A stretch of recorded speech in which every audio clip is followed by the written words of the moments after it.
Okay, I'll just make a short introduction Sure. about you, Chris. So we have here with us Chris Larsen. He has a degree in political science, but he's a screenwriter. He worked for many years as a ghostwriter or hired writer to write for companies that develop scripts or do polish jobs or whatever kind of job they have to do, like a script doctor. And then later he became you got married to Mattie Do, Yeah. who's a director. You now we're going through the third movie together now. Yeah, Third we're feature about to film. start the third Yeah, one. third feature film. So strangely enough, you moved from the States to Laos to Right. yes. Through Europe. Yes. Spent 10 years here and then Yes. to Asia. To Asia, and you guys are specialized in making horror films. You Right. also produced other films, right? That were made in Laos, in the area, right? Right. And Chris has also worked as a photographer and editor and producer. So you've done a lot of things I inside. was a film cameraman industry. back in the day. Yes. I directed live news when I was 18 years old for a news channel. A lot of stuff. Yeah. But we're here today because we'd like to talk within the EU Collective Plays about screenwriting, and that's the workshop we've had. And we'd like to talk about genres film. Right. And so we just saw your last film, Dearest Sister, which traveled like over 40 countries. If I think it played 36 festivals, and then it's been distributed in a dozen out of the 40 territories. It just finished its theatrical run in Mexico, so we played in like 25 screens in Mexico City. So it's kind of interesting. That's great. And Laos, Laos is a very special country with dictatorship, really close country, and very few movies are made there. And Mattie Do, your wife, who's the director of these movies you write, she's becoming a very important voice among like female directors, female women for all Asia, because there's not many female directors in the area, right? Yeah, Southeast Asia is having a really interesting moment right now because there are very few female directors, but the female directors are all starting to have a lot of status. So last year, for example, Laos submitted this film to the Oscar. Out of the, I think there are 11 ASEAN states, 6 of the films were directed by women.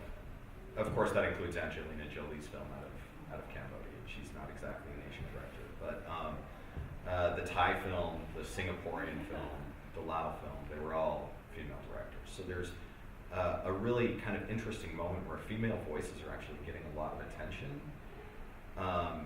and you're finding really great female-led cinema coming out of the Philippines, out of Indonesia, and of course out of Laos, Thailand, and Malaysian cinema. It's very interesting because here in Europe we try to make a lot of to take a lot of initiatives to make female Right. filmmakers to come to a lot of movies, but not many movies that come to sort of win prizes or travel festivals like this. But in Asia, where you have an extreme situation, Right.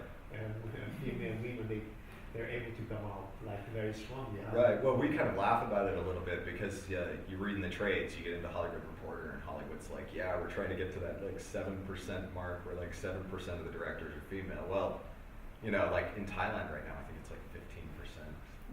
Lao has 4 film directors, one of them's a woman, so that's 25%. But that's a terrible statistic, right? Because the sample size is so small. But yeah, like there is, it still is hard, and the deck is still stacked against you if you're a woman. But it does seem like right now there is this kind of incredible opening for female voices to kind of come out. So yeah. And you guys are a duo, right? You're married and you like all the movies together. Right. Develop the movies together. Yeah, so one of the interesting things about my career is I've been writing professionally for like 10 to 12 years, and I've never worked on an original idea of my own. So I am almost exclusively always collaborating with directors, and the directors come to me with ideas, and then I try to, I do my creative work on their ideas. So my wife's films all come from stories that she wants to tell. The characters are really kind of the rough sketches of the characters are hers. The basic plot points she wants to hit all come from her. And I do a lot of the clockworks, and I do a lot of the machinery that gets it all up and running. Dearest Sister, the last film, it started out with the ending. So my wife had a dream about this ending. She wanted this ending, and it was kind of like, she's like, I don't care how you get there, but let's figure out how we get there. A lot of that process between the two of us is really back and forth. And all of her films have always been her ideas that then I do my work on to try and make them function, right? So, yeah, I mean, it's interesting because with this European project based on the ideas of Castaños and Polyvocality, we mapped a lot of authors that are very sort of, for them it's very important their sort of territory and their ownership, right, about their ideas. And now with this sort of, with the things we've been working with you, we also went through sort of more the technicalities of being a writer, like to sort of being able to write also for a machine, for something that must be produced, for something that must work, not just for something that must be read or has to have sort of literary value. And that's why I would like to ask you a bit about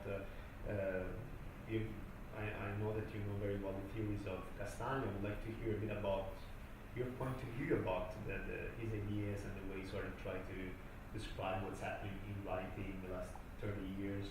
Because you still have to write from a very, very technical point of view. Right. You have to write a script which has to work as a movie that has sort of has a production, value. But still, you try to develop a sort of there is a signature in your script. So how do you perceive these ideas and the way he describes characters, plot, when he talks about, for example, language-based?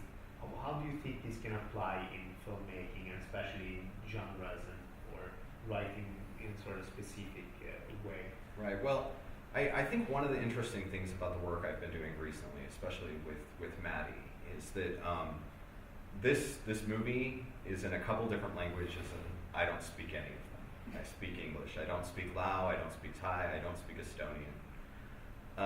And so to really kind of get the specificity of language, to really get the culture right, to get all of these kind of things, it was simply a job that I couldn't do. Which meant that in order to get this movie working, I really needed to kind of understand what it was that I could bring to the film, but I also needed to understand how to bring in other voices that could contribute to that work, right? So I wrote the script in English. It's produced in Lao and Thai predominantly, with a couple other spoken languages. But a lot of the language base of this film was added by people. But we had a very good Lao writer who came in and did the dialogues with my wife, and they would workshop the dialogues back and forth. Before the camera started, we were talking a little bit about how there's like high speech and low speech, and Lao actually has quite a few different classifications. And to kind of get that layer of it to work, that was somebody who came in, and they would provide their voice, and then I would rewrite on top of that, and then, at the end of the day, we come out with something that feels very authentically Lao, even though I'm like the whitest guy on the planet, right? So, there was a way of kind of bringing all of these aspects together. And the screenplay, like the writing of the screenplay, I did the structure, I developed the characters, but it was all in kind of this fluid, responsive place where, I'd be a page into a scene and we'd find out something was wrong culturally. Well, okay, that shifts it. And we were really working kind of in a very open way when we were doing the script, right? So, and because of that, there ended up, I think we shot the sixth draft of this film. So it went through, all these different drafts of adaptation, and then back into English, and then long discussions where they would read it and we'd listen to the musicality of the Lao and all of those kind of things, even though I have no idea what they're saying. I'm still reading subtitles because I can't understand it. It's very fascinating. But you had some interesting sort of consideration that you shared with me about Castagno's ideas for screen. I mean, you said that the part where it describes very much the language-based aspect of the writing is not so relevant in screenwriting, especially when you have to write technical, but right. The part where he talks about character, you found that very, very interesting. Yeah, I think where he's talking about character and where he's talking about plot structuring, there's a lot in there that you can pull into screenwriting, and I think particularly into kind of this new elevated genre. Like, I think there's a lot of things going on right now with horror and thriller and these kind of sci-fi aspects that relates back very well, especially when you're talking about character development and kind of the theatrical aspect of kind of these external characters, right? One of the things that I love about working in horror is that horror kind of one, you have an amazing audience, right? And it's an audience that really is looking for a new idea, right? They're more interested in a new idea than they are in production value, than they are in the technical aspects of the filmmaking. And that's why you'll see these horror audiences go in and they'll clap for stupid-looking rubber monsters or bad CGI, as long as it's in the service of a great idea. And they're able to suspend their disbelief for like these over-the-top theatrical elements, as long as you're offering them this kind of new experience. So that's kind of the first thing. The second thing is that horror film is really built around a lot of archetypal characters, right? And it's almost like the masks from the Commedia dell'arte, right? You've got the monster. You've got the different monsters, right? Your zombies and vampires and your werewolves and all of these things. Like, they've remained pretty consistent. They're built on kind of archetypal things. The human characters are all built along archetypal rounds. Like, you have the final girl, who's the last girl that the serial killer can't kill, and she is an archetype. The jock, the guys, the people that she's surrounded with. These people have been so well developed as characters that now you can bring them into a story as archetypes. You don't need to give them any exposition. You don't need to give them this fleshed out background. People will recognize them immediately. And then you can twist on all those expectations after that happens, right? So I think right now genre is kind of getting into this really interesting space where, like, you still have the spectacle of it, but you can layer all of these things underneath because people are familiar with the tropes, right? So, and your movies especially allows you exposing very much of the Lao culture, which is per se a very sort of revolutionary or very sort of provoking, because you are sort of really doing some kind of neorealistic operation, like, right. Or cinema verite, like you show aspects of the Lao culture that is very, very close. Very few people know about it, and right. that also can make Lao people aware of who they are and aware of their culture, of their behavior, of the social structures. How do you feel about this sort of political aspect in the writing of your movies, which is hidden in this genre? Right. Well, I mean, okay. Because this is going on the internet, like, there are no politics in the film. It's all sociology, right? We've been very careful to steer clear of politics. One, I frankly don't care about it, right? Like, I'm a visitor in that country, and I've been very welcomed into that space. But our films, we don't have policemen. You'll notice there are no policemen in the film. There's no.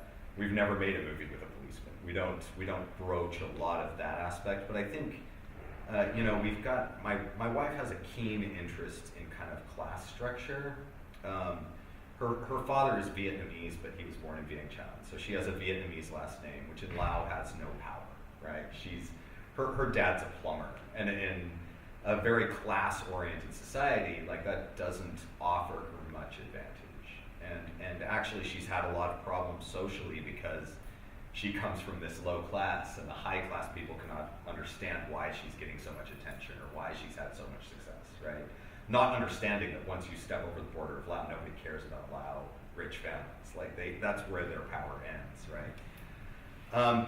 But we really have tried to look at, these, not like everybody gets rich and poor, right? But we've really tried to look at like the classes that are kind of in between, right? Like in Dearest Sister, there is a very rich girl, right? You see she's driving a nice car.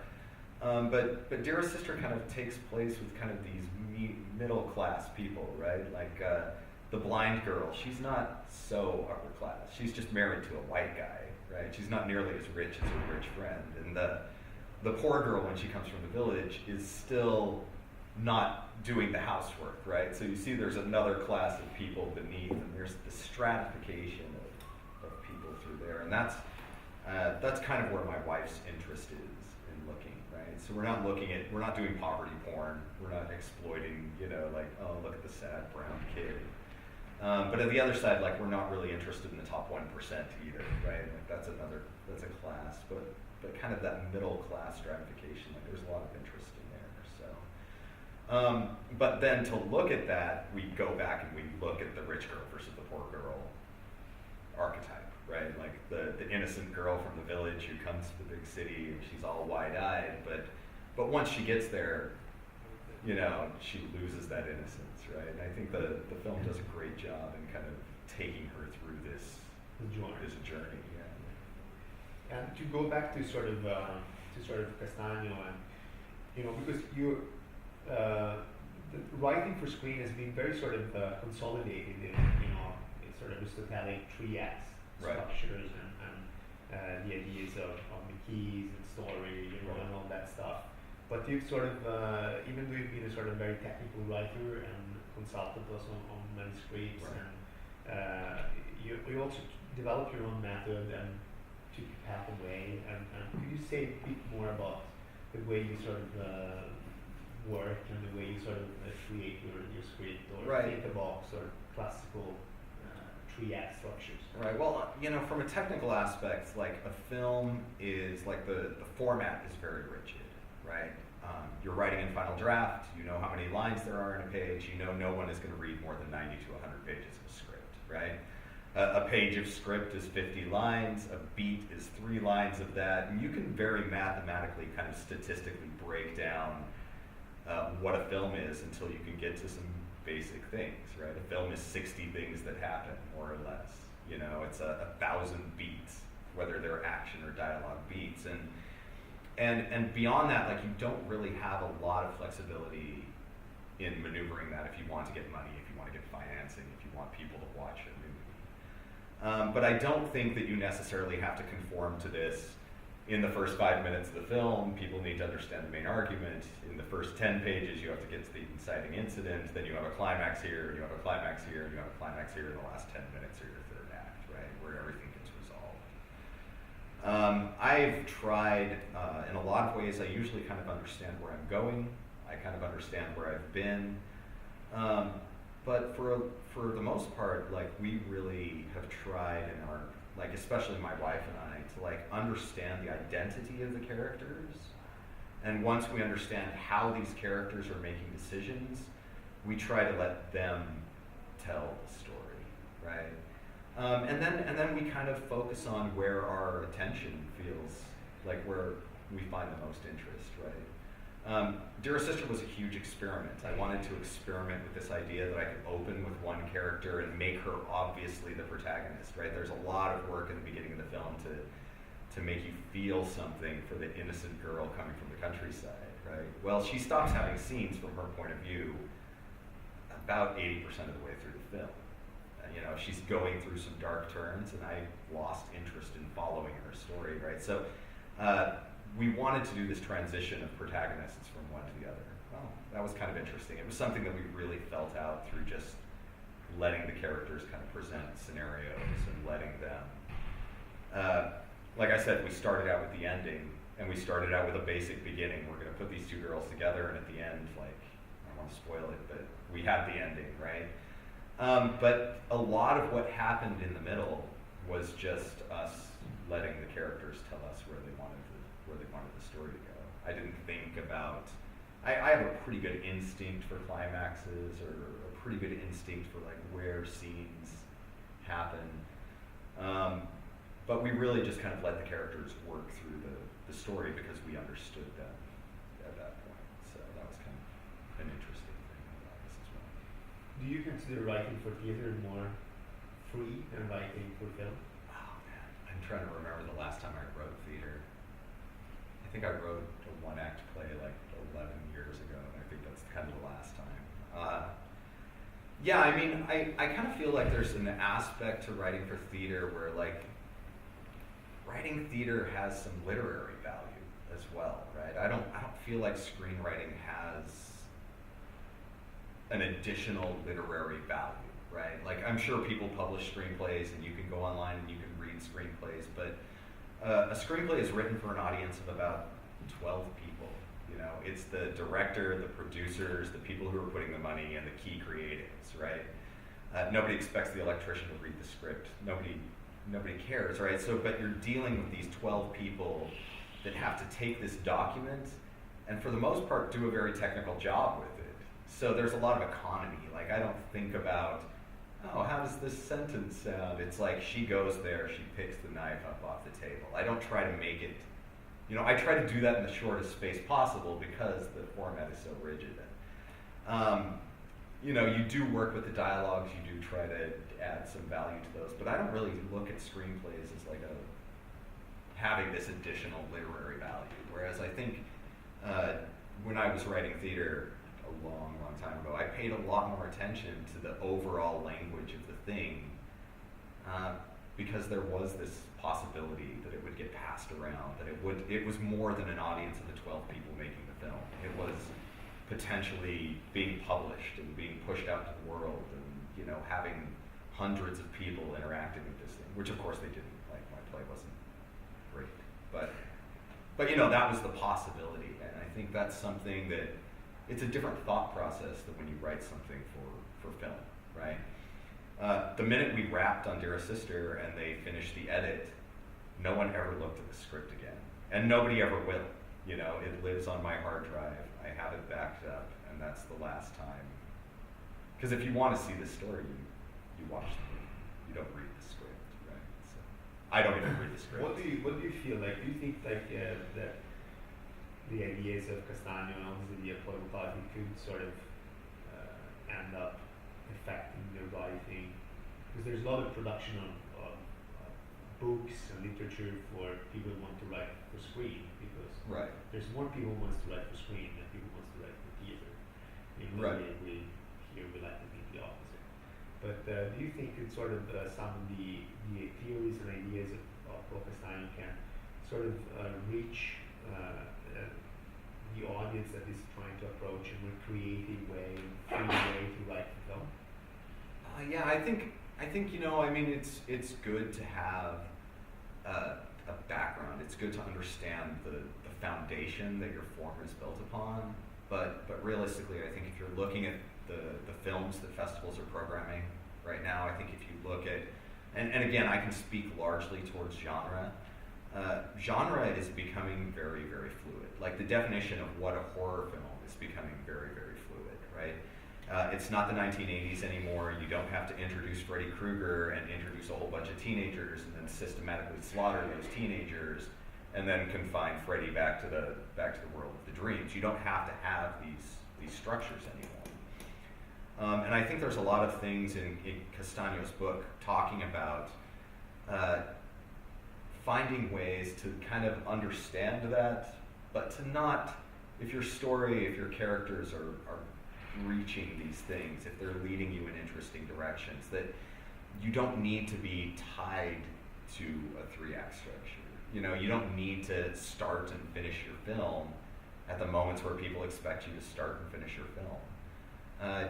You can have your climaxes happen at unexpected moments. And looking at this kind of new horror, this elevated genre, you see a lot of films that are just incredible, but they're not what you would expect a classic horror story to be, right? But you can see they're picking elements out of Gothics, you know, like Castagno talks a lot about using these kind of noir aspects and, you know, how you bring in these archetypal characters and this different style of language, and you move them into different situations, right? Or you pull back on the reality, right?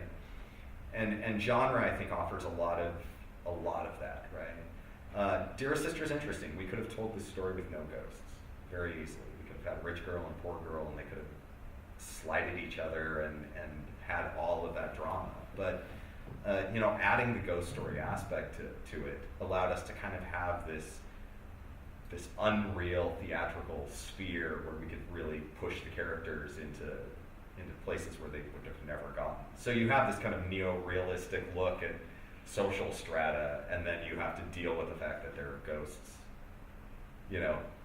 changing the economy of the characters, right? They're giving out lottery numbers. You've got a poor girl that doesn't have to steal to get rich. And it upsets all that social balance, and the only way we can do that is by, having supernatural. Yeah, and it's awesome that way. It's there's something about Dearest Sister, while it is grounded in this kind of incredible look at Lao's, it's also just completely untethered from reality, right? So, and you see that a lot. Like, they're just great horror films that are doing just that. They're taking these situations. I was talking to Martin yesterday. Like, one of my favorite films from last year. It starts out with a street magician, right? And you think he's a black kid, and he's out on the street doing magic tricks. He's levitating rings, and 5 minutes into the movie, it becomes this hardcore science fiction film. But he never leaves the street. Like, he's still doing street magic. There's no sense that it's set in the future. Like, it feels like it's right now. But there's this science fiction superhero plot that develops underneath that never turns into Batman. But it's incredible, right? It untethers it from reality. It adds this extra layer where you can push this poor kid doing card tricks into this completely awesome space, right? So, but no one's trying to make these like you don't really see this kind of like adherence to structure and form. You've got a lot of experimentation going on. I think you've got a lot of using these kind of tropey characters to twist on people's expectations, where you don't have to set up all these things. People understand immediately who it is, and then I think if you look at Cabin in the Woods, like, that's a huge, big film that a lot of people saw. Cabin in the Woods opens with the same 6 teenagers that Friday the 13th opens with, right? And you understand immediately, here's the jock, here's the virgin, here's the cheerleader, here's the nerd, and they don't need more development. Now, what happens to them after that gets really interested as they act against type, or as they are forced to act in type, but are self-aware of it, I think there's a lot of fun to be had in telling stories like that. Well, Chris, thank you so much for being here and workshop and showing the film, and good luck with your next film. Awesome. It's going to be a time-traveling serial killer film. And you start production in August? We start pre-production in August, and then we shoot September 13th. Okay, good luck with that. Thank you for being here. Cool, thanks. Yeah. Thank you so much.